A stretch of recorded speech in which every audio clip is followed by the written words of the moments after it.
everybody, welcome to Bedroom Busters and Bites, Season 2 with Tahani and Friends. I want y'all to enjoy some wonderful conversation, real talk, and just everything in between. And believe me, you are serving more than just tea.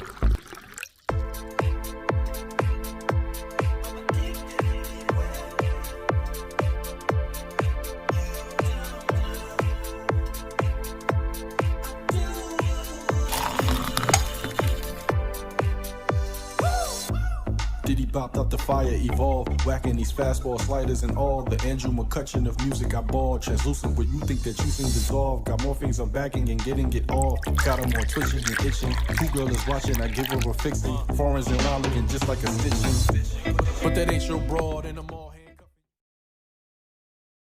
We're early in the game. Yeah, we be early in the game. So Pharaoh's gonna tell us how to make this delicious strawberry pudding. So basically, this strawberry pudding is a substitute for the banana pudding because you don't do the bananas. Yeah, I don't like bananas. Nothing personal. I don't like bananas. This should be something really, really good. Yes, and so once again for Instagram, if y'all see me looking over here, I'm looking into the production camera. So there we go. But with that being said, I don't really like bananas. I don't like the way they taste to a certain extent. I don't like the texture. So I'll substitute bananas with strawberries. And so what I'm about to do today is make my famous no banana pudding. No banana pudding. Now, this glass right here is what I'll be putting the finished product in. Okay? And so I'm going to take y'all through this step by step on how I make it. Thank you, sweetie. I'm going to take y'all through this step by step on how I make it. And you can try this at home. And so first what we're going to do, okay, we're going to take this bowl. Okay?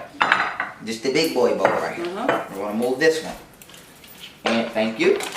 We're going to take a 1/3 cup of milk, okay? And you're going to pour it into this bowl. See how easy that is? Pour it in that bowl. Thank you, sweetheart. Welcome. Then you're going to take your little pudding pack, okay? You only need one. We got two just in case, but we only need one. You're going to take your pudding pack and you're going to pour it into this bowl as well. Okay? That smells good. So while you're pouring that in there, you know what I wanted to talk to you about today? Ma'am. I wanted to talk to you about the fact that we as melanated people are beginning to feel foreign in our own country. And then I want to split it off with the women too. Because sometimes us women, we start to feel foreign when it comes to ourselves internally. Like our own body doesn't sometimes even feel like our body. Yes. And I don't know, like how do you feel about that? I feel a lot of people are condensed, like this condensed milk that I'm pouring into this bowl, okay? But like a lot of people are condensed. And so as I pour this condensed milk into this bowl, okay, let me reiterate.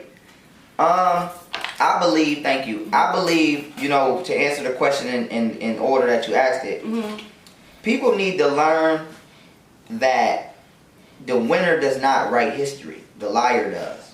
Because if you won, you wouldn't have to lie. You could say you won. So that's we need to get that on the wax. Second of all, we feel like a foreigner in our own country because you don't think this is your country. And so I tell black people all the time, this is why I don't get into the Aboriginal versus Africa argument because we was everywhere, going everywhere at all times. So nobody ever had that argument. Ancient people didn't argue that. I got proof that Africans was over here. I got proof that Aboriginals was over there. They was chilling and mingling. They wasn't arguing. So why are we arguing that today? Because we in competition with who is going to prove the white man wrong first. So even when you think you're not trying to prove something to the white man, you still are. And so it don't matter, okay? We from the planet Earth. I can go anywhere on the planet Earth and be at home. And that's how it should be for black people. And so you feel like you're a foreigner in your own land because not only are you being told that this is not your land, that you was taken from Africa and brought over here. And I'm not saying people wasn't. I'm just saying everybody wasn't. That's right. And so everybody, even though everybody feels that they come from Africa, even though everybody didn't. And so that's making you feel like you a stranger. That's making you feel like you're not entitled to certain ways of life and rights. That's making you feel exactly the way you feel, which is condensed and congested. And so it also, that's also critical too. I want to make this point before I go to the second point you made with the women. It also gives white people a reason not to pay reparations. Because you're asking them to pay. See, black people don't realize why we didn't get reparations yet. Ain't nobody gonna pay you for nothing you didn't do. They didn't do. So you telling white people to give 40 million some black people in America reparations for bringing them over here for slavery, and half y'all niggas didn't come over here from slavery. So you can keep waiting on that check. Now what you could do, if it was me arguing for reparations, what I would prefer is I would ask that the government not only pay for the Africans it transported, or the black people it transported, I would ask that the government pay for the land that it stole from the black people that was here. On top of I would ask the Dutch government to pay their reparations. I would ask for the Spanish government to pay their reparations. I would ask for the Arab government to pay their reparations. I would ask for the British government to pay their reparations. I would ask for the French and the German government to pay their reparations, and all other superpowers alike that was involved in slavery. So what you're doing right now is black people are solely asking white Americans to pay for something that they actually had the least amount of involvement in. So when the Pilgrims came over here, the Dutch were already over here.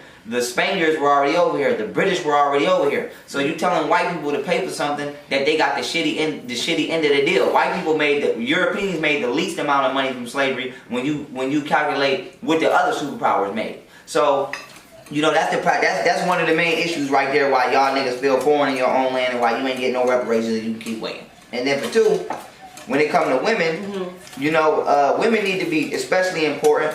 And the reason that women is trapped in their bodies is because men too, but since we're speaking about women, women are three-dimensional thinkers when it comes to listening to society. Not naturally, but if you let the TV tell you how to think and how to live, you won't be able to see yourself outside your body. It's like women right now wake up every day and they judge themselves off what they seen in that mirror. That's right. Because they've been psychologically manipulated into believing that they are that person that's in that mirror. And so, you know, I always give this example, but I always say lift your arm. But since y'all see me whipping this liquid in this bowl, you gotta ask yourself, is my body just on robot just whipping this pot? Or am I telling my right arm to move this whisk in a certain manner? So if I can consciously confirm that I'm the person controlling this body, then I can't be this body.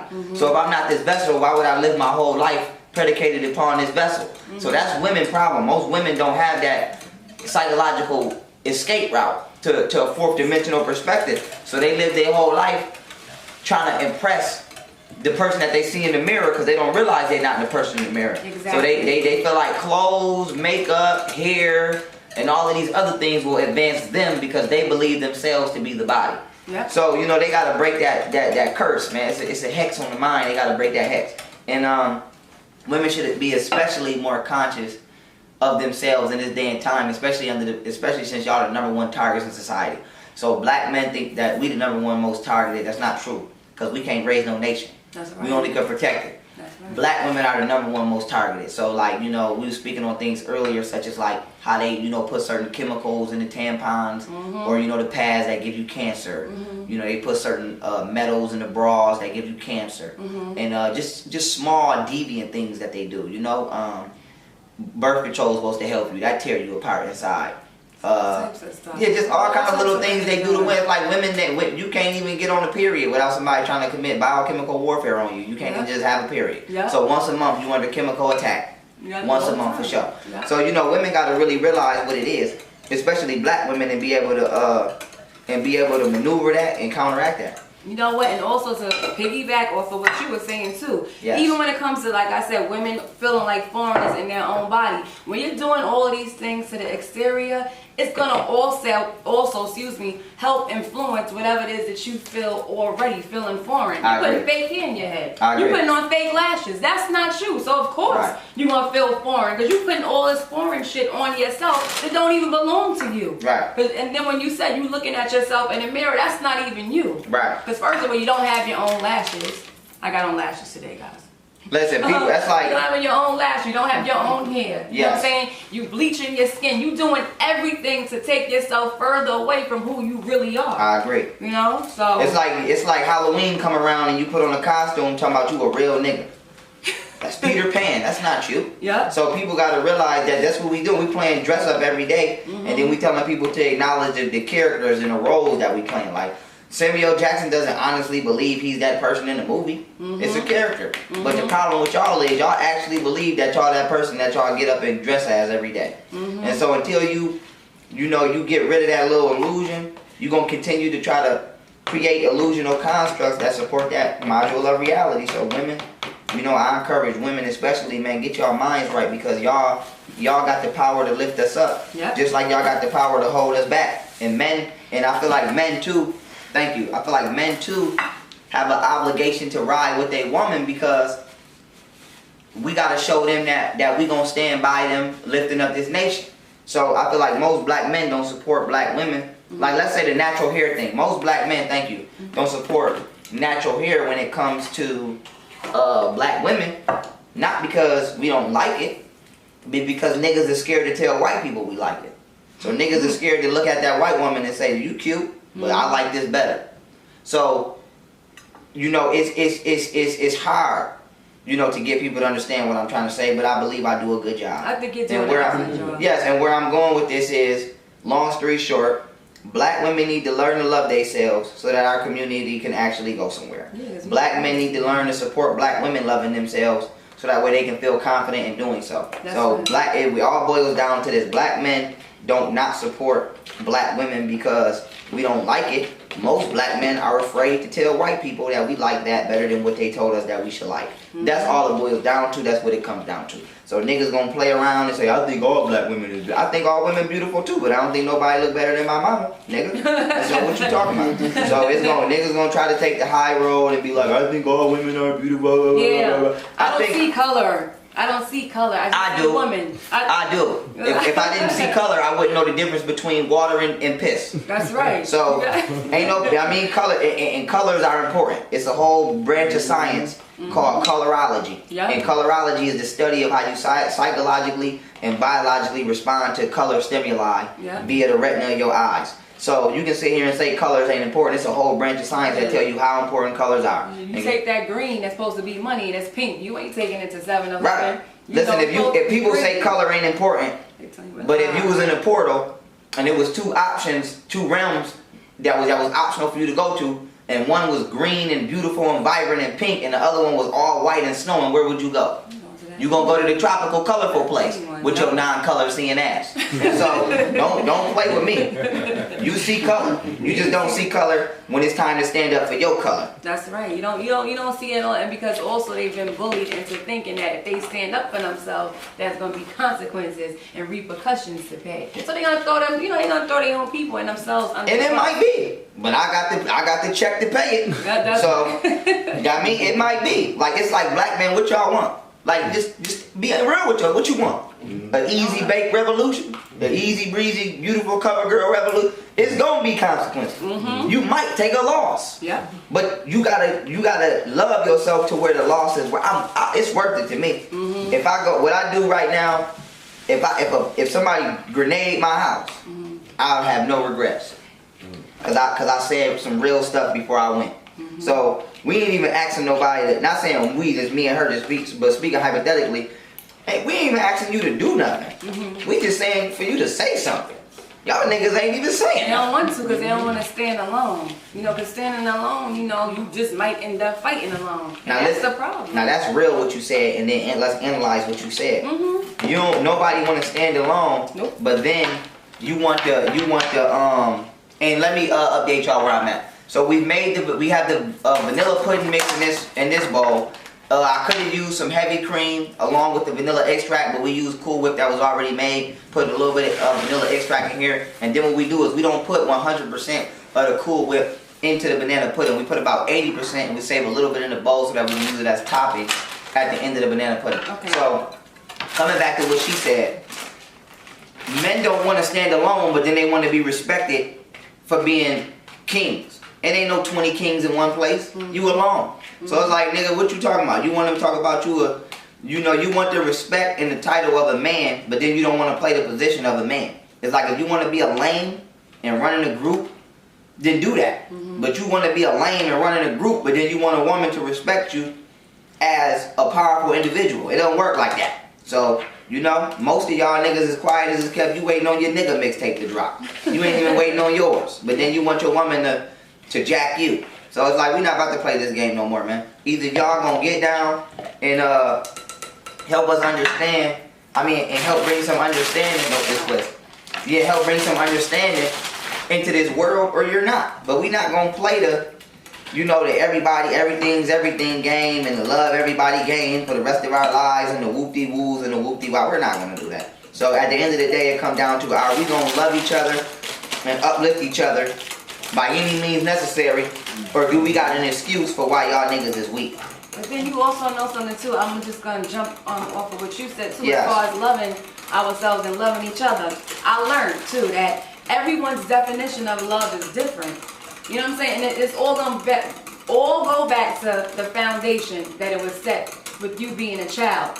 What did you see in the household, excuse me, that defined love? Right. Because you might love me, but the way that you're loving me is not a way that I deserve or a way that's healthy for me. Like, for example, you couldn't tell Ike he didn't love Tina. In his own sick mind, some way this nigga thought he loved her. He was beating her ass, but you couldn't tell him he didn't love her. So that's what it all boils down to, too. Figuring out what that person's definition of love is. That's right. And that's where it becomes, you know, one of those things where it can be confusing. Because you'll hear a man say all day, I love you, I love you, I love you, but then he may go out and cheat. You know what I'm saying? I love you, I love you, I love you, but then he may be behind your back, stealing money from you, doing all types of crazy, foul stuff. So what premise are you standing on when it comes to the definition of love? And is it a love that's healthy for me? And is it a love that I deserve? I agree. Well, my definition of love probably is too much for people. Cause I don't care about love in the sense that people care about love. Like we was talking earlier about a white picket fence. You can scrap that with me. I don't care about none of that. My definition of love is instituting some kind of form of individuality so that my children don't ever got to be victimized by this society. Because to me, love is the highest elevation of understanding. For example, we got plants. If I water the plant with water, I love the plant because I understand what the plant requires to be in its fullest potential. But if I put bleach or Kool-Aid on the plant, I can't say I love the plant because not only am I doing it a disservice, I'm giving the plant something that it doesn't want. Right. So for me, I want independence. I want financial freedom. I want political justice. I want all that type of stuff. That's what I want. So if a woman can't come into my life and help me try to achieve that, you can't love me. Right. So it's nothing that a nice waist and some weave and some heels can do for me, because I'm kind of, you know, beyond that. I'm just trying to get spiritually liberated. So, you know, for me, I always ask people, how did you grow up? Because that's how I can find out how you want to be loved or if you're capable of loving me. So your childhood and your teenage years as well as your adulthood is going to tell me if we can make something pop or not. So, you know, most people have a horrible understanding on love because they don't really know where they want to go in life. You know, most people just want to go to college, graduate, get married, and like we was talking about earlier, you know, get that white picket fence. I don't care about that white picket fence. I don't care about college. I don't care about none of that. I don't care about if you was a crackhead or a stripper. Can we agree that we both hate racism? We can agree on that. Can we agree that, you know, we need our own? We can agree on that. We can work. You know what I'm saying? Listen, I don't care about your background because that's not the last page in the book. That's just the introduction. We got the rest of a book to write. So, you know, people don't tell people don't tell their story at the end of the book. They tell it in the beginning. So I'm not gonna hold you to the beginning of the book. I just want to know, can we get in the same book? So, you know, for me, that's love for me. Period. You know, but also too, I think a lot of people have been targeted and a lot of people have been criticized for showing self-love. If you are showing some type of confidence, you're conceited, you're cocky. And then even when it comes to black love, us loving on one another and loving on each other is a lot of cringing going on. If you see it on TV, you know, they make you feel like loving your own kind and loving yourself is a bad thing. So that's why you have a lot of people out there who are still searching, who are doing all these things. I agree with, excuse me, sweetie. I agree with that, but I think we do that too. Because like I remember, and I'm not saying I'm a scumbag now, but I remember when I was young and like I had puppy love and all that, it was niggas that used to make me feel bad about being a good dude. Like, it was niggas that used to be like, oh, you cuffing with your girl, nigga? We going out. So I can't really say. But a love. So I can't really sit here and be like white people did. Like, no, it was niggas again, nigga. It was you. So it's niggas. Like, it's niggas. It's like niggas make you feel like you a lame if you a good man. But they really and then women, true, but what you feel on the inside don't matter if that's not what you displaying. Right. So it's like when it comes to, just like black parents, mothers, kind of make they women, children, daughters feel insecure about that hair. Black men make you feel like it's bad sometimes to be a good man. Now I'm not saying monogamy. I'm just talking about. I'm talking about. I done bought flowers for girls and older niggas would be like, "What you doing?" You know what I'm saying? So I'm not saying that's every man, but my first introduction to becoming a toxic man was from another black man. Like when I had mad girls and one leave and another one come, yeah, you a that's what I like. But when I was faithful and catting names and holding hands, that wasn't cool. So, you know, once again, we gotta blame people for what they do, and then we gotta take our L's for what we do. Because I feel like it don't matter if you oppress Chinese people. You couldn't make that Chinese man not love that Chinese woman. So it's not nothing on this TV that a white man should show us that'll make us not love our mama, not love my sister, make me not love you, whether it's friendship or whatever. So I think that's an L we gotta take on the man's part. And on the women's part, once again, it come back to jealousy, deviancy, all that. Because some women feel like, why she got a good man? Yeah. Some women that come mess your house up just because they don't have no house. They don't even, you don't gotta be attractive. It's just, oh, they smiling too much for me. Let me slide in the DM. So it's just an evil spirit, man. It's just an evil spirit that's in our community, and this motherfucking spirit has like infinite range, and it's the same spirit that's in